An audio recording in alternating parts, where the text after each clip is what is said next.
Olá, amigos, tudo bem? Meu nome é Josemar Bueno e hoje vou responder uma pergunta que me fizeram essa semana e eu percebi que eu não tinha um vídeo exatamente sobre isso e a pergunta é: as distribuidoras de energia, elas perdem dinheiro quando um cliente decide migrar para o mercado livre de energia? Porque você sabe, a distribuidora ela precisa fazer uma aquisição de energia justamente para atender sua área de concessão, né? Então, quando um grupo de clientes, por exemplo, se desliga da distribuidora, um grupo de clientes muda de local, né? Ou seja, uma empresa sai da área de concessão, vai para outra, ou um cliente muito interessante, né? Acaba migrando para o mercado livre de energia.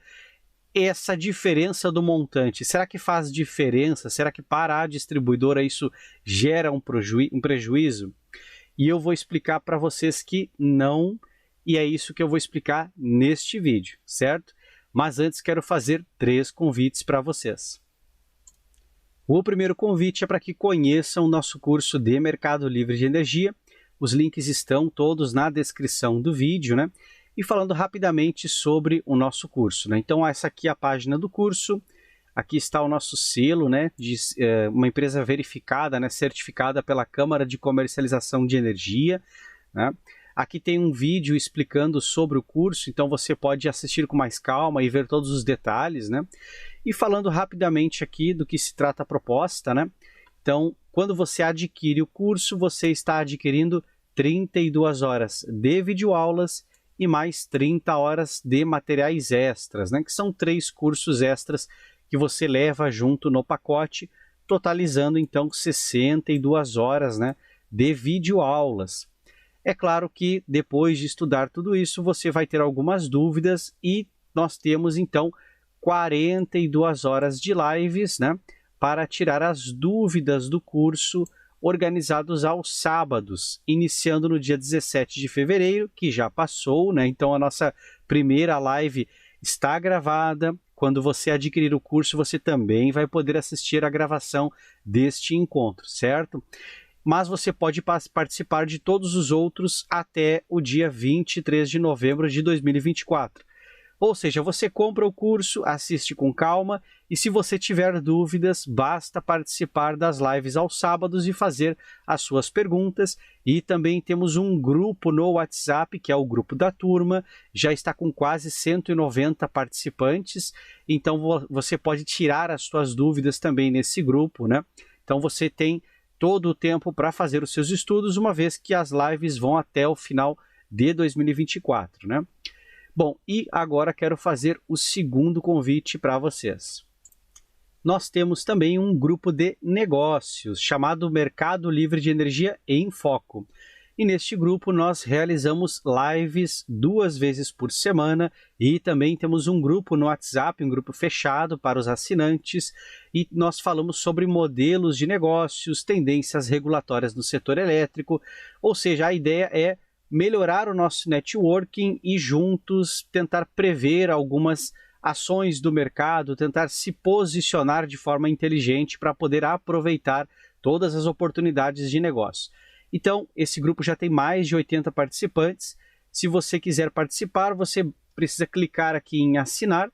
Uma vez feita a assinatura, você vai ser adicionado ao nosso grupo do WhatsApp e vai receber o link para participar das lives semanais que ocorrem nas quartas e sextas-feiras, das 20 às 21 horas, e essas lives ficam gravadas. Então nós já temos mais de 45 lives gravadas, somando todas que ocorreram de 2023 até o ano de 2024. Então tem muito material, são mais de 50 horas de material gravado, né? Então discussões em grupo, né? Um pouco de conteúdo que eu trouxe exclusivo para o grupo. Então você pode assinar agora e assistir todas as 50 horas à vontade. Certo, pessoal? E o último convite que eu faço, temos também um serviço de consultoria online e esse ano eu fiz uma pequena modificação, né? Eu sempre trabalho com uma agenda fechada e uma agenda aberta. A agenda aberta, você pode escolher um horário e agendar comigo, então, a reunião online, tirar suas dúvidas, né? Ou seja, se você precisa revisar um contrato, revisar um cálculo, ou perguntar coisas aleatórias, realmente, coisas que você não consegue encontrar a resposta ou tem alguma dúvida, né? Então você pode tirar das dúvidas mais simples até as dúvidas mais complexas, né, em relação ao mercado livre de energia. Então eu mudei um pouco os horários, então agora a agenda aberta ela começa mais cedo. Então a agenda antes ela começava às 8 horas da manhã, eu fiz um pequeno teste e troquei para 7 horas da manhã, o pessoal gostou, então agora eu ampliei, então agora a agenda começa às 6 horas da manhã e a agenda termina às 23 horas, né, do dia. Eu acho que é o máximo, né, que eu consigo ampliar. E, bom, tem poucos horários porque realmente a agenda esse ano começou bastante cheia, né? Mas a agenda é dinâmica, então numa semana pode não ter muitas opções de horário, mas depois, né, os horários vão então aparecendo, então basta você antecipar, né? Ou seja, reservar com 1 ou 2 semanas de antecedência, eu acho que já consegue pegar um bom horário, certo, pessoal? Então agora vamos para o nosso conteúdo. Então, pessoal, será que as distribuidoras de energia elas perdem dinheiro por causa da migração de algum cliente, né, que foi para o mercado livre de energia, seja um consumidor livre, seja um consumidor especial, seja na forma de um consumidor representado, seja porque ele decidiu investir em autoprodução de energia, ou seja, será que a distribuidora ela é lesada? E a resposta já antecipo que é não, e eu vou explicar o motivo para vocês, tá? A distribuidora ela tem vários mecanismos contábeis para poder fazer alguns ajustes e diluir os riscos e até mesmo evitar alguns riscos desnecessários. Então, eu vou mostrar um deles aqui e depois eu vou comentar rapidamente sobre alguns outros, né? Então, por exemplo, estou aqui no site da Câmara de Comercialização de Energia, que é quem detém, né, as regras, né, do mercado. Então, eu vou aqui, ó, mercado, regras de comercialização. Agora vamos então na regra número 19. Aqui, ó, o mecanismo de compensação de sobras e déficits, né? Então agora eu vou abrir esse documento aqui. Pronto. Então, aqui, ó, mecanismo de compensação de sobras e déficits, né? Esse mecanismo é específico apenas para os distribuidores de energia. Então vamos aqui na página, se eu não me engano, a página 6. Aqui mesmo, pronto.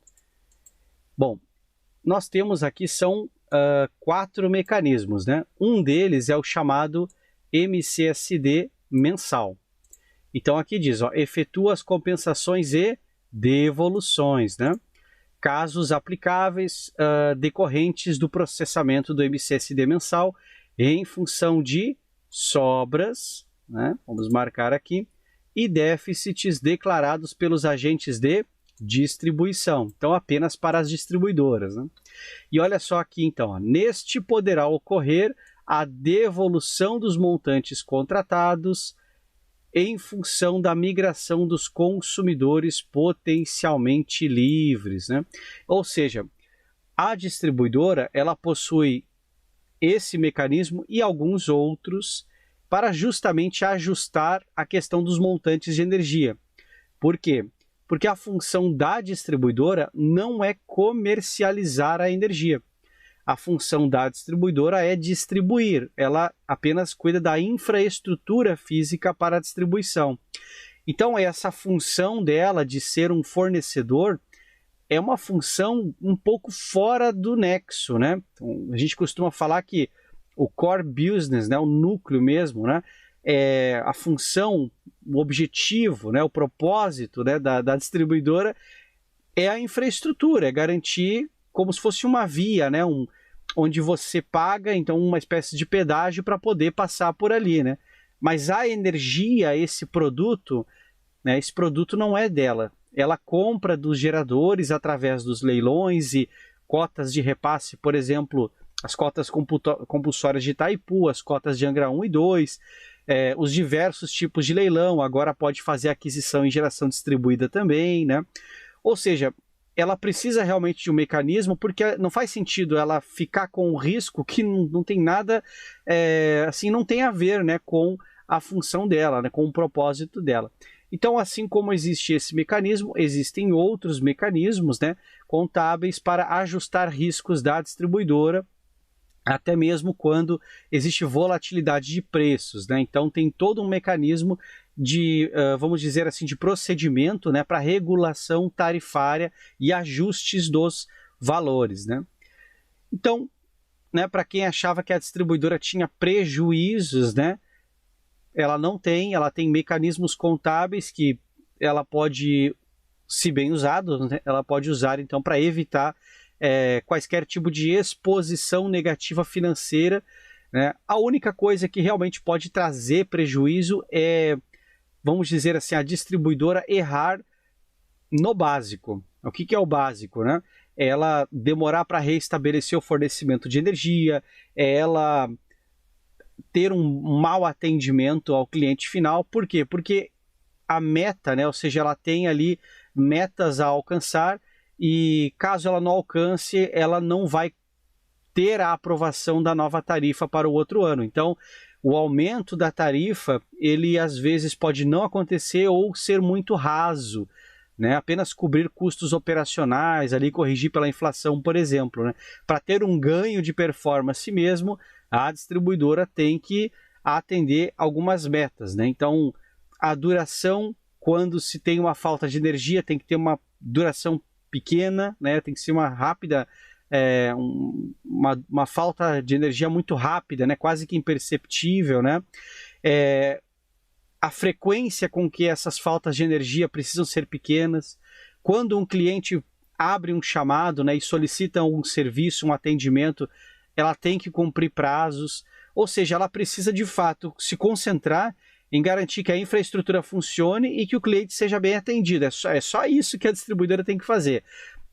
A energia em si, ela pratica o chamado preço de repasse. Então, você assina o CCER, por exemplo, né, o seu contrato com a distribuidora, né, e ela então vai comprar a energia para você, ou seja, é você que está pagando, mas ela comprando para todos da área de concessão, tecnicamente isso sairia mais barato, né? Então ela paga um preço mais baixo, né? E eu já expliquei que o preço da energia é mais caro no cativo por causa dos penduricalhos, né? Encargos setoriais, perdas, né? Um monte de coisinhas ali que são colocadas junto, né, na energia, que não tem relação nenhuma com a energia, mas acabam pesando na tarifa, né? Então a distribuidora, sim, ela consegue comprar por valores muito bons no mercado, né? Mas na hora que chega para que o cliente final possa pagar, o preço é mais alto, não por causa do preço da energia, mas pelos penduricalhos na tarifa, né? E se ela precisa devolver, ela tem os mecanismos de devolução. Josemar, fala outro mecanismo interessante aí. Existe o chamado leilão de ajustes. Esse leilão de ajustes, a distribuidora pode vender ou comprar montantes específicos para poder ajustar as contas dela, por exemplo, né? Então a gente tem um outro mecanismo que é o mecanismo de venda de excedentes, né? Ou seja, ela pode, o MVE, né? Ela pode vender o excedente de energia caso ela tenha feito uma grande aquisição ou passe por alguma reestruturação e esse montante, assim, o montante ele não pode ser ajustado e o montante não pode, por exemplo, ser compensado ou devolvido. Por isso que tem vários mecanismos, né?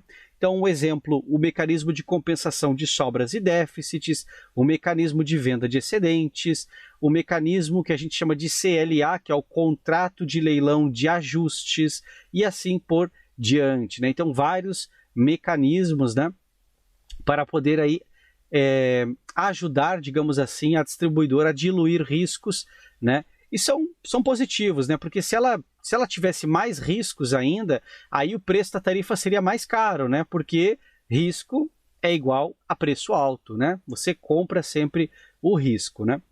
Então é isso, pessoal. Então fico por aqui hoje, né? E antes de me despedir, deixo mais uma vez os convites para vocês. E deixo o convite para que conheçam o nosso curso de Mercado Livre de Energia, ou então que conheçam o nosso grupo de negócios, ou caso você precise de um serviço de consultoria e assessoria, temos agora mais disponibilidade de horários na agenda, né? Horários bem cedo pela manhã, alguns horários mais à tarde e à noite, né? Então, fica aqui, né, a dica, né, visite o nosso site, afinal não custa nada você conhecer, né, a nossa proposta. Certo, pessoal? Então agora sim, um grande abraço e uma ótima semana para todos e até o nosso próximo vídeo.